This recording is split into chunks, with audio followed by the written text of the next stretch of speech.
বৃষ্টির পরে আবহাওয়াটা এরকম হয়ে আছে, মেঘলা, আর চতুর্দিকে মনে হচ্ছে অন্ধকার হয়ে আছে। তাহলে মানুষ কোন দিকে যাবে?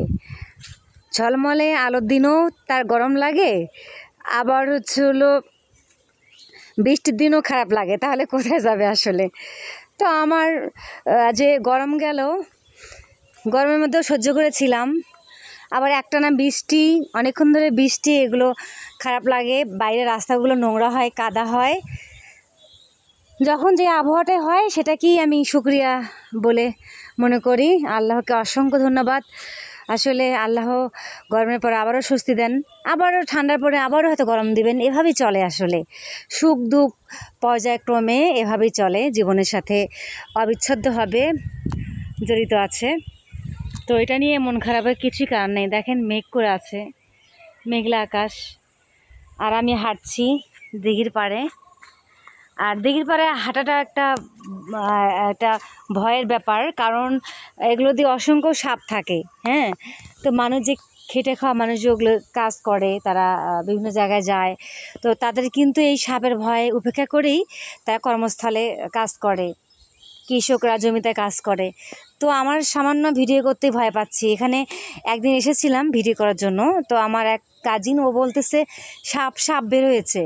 তো এমন দৌড় দিয়েছিলাম। তো আজকে স্মৃতিচারণ করছি এই জায়গাটায়, এই যে পাট ক্ষেত, এই সেই কলার গাছ যে ভিডিওটা আমি করেছিলাম সামনে, ওইদিকে আর যাচ্ছি না ভয়ে, কারণ ওইদিকে একটা সাপের ভয়ে কাজ করে, সাপ থাকে।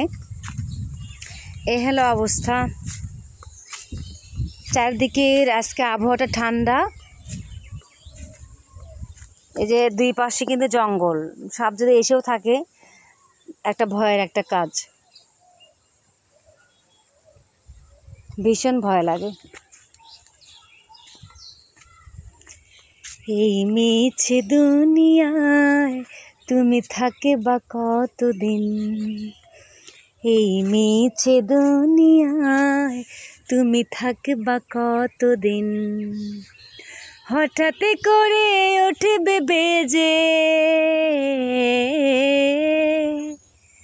হঠাৎ করে উঠবে বেজে চলে যাওয়ার বিন, এই মিছে দুনিয়ায় তুমি থাকবা কতদিন, এই দুনিয়ার মিছে মায়ায় আছো তুমি ডুবে, একবারও ভাবনি হায় চলে যেতে হবে, কি হিসাব দেবে তুমি, কি হিসাব দেবে তুমি অল্প কিছুদিন। সবাইকে ধন্যবাদ।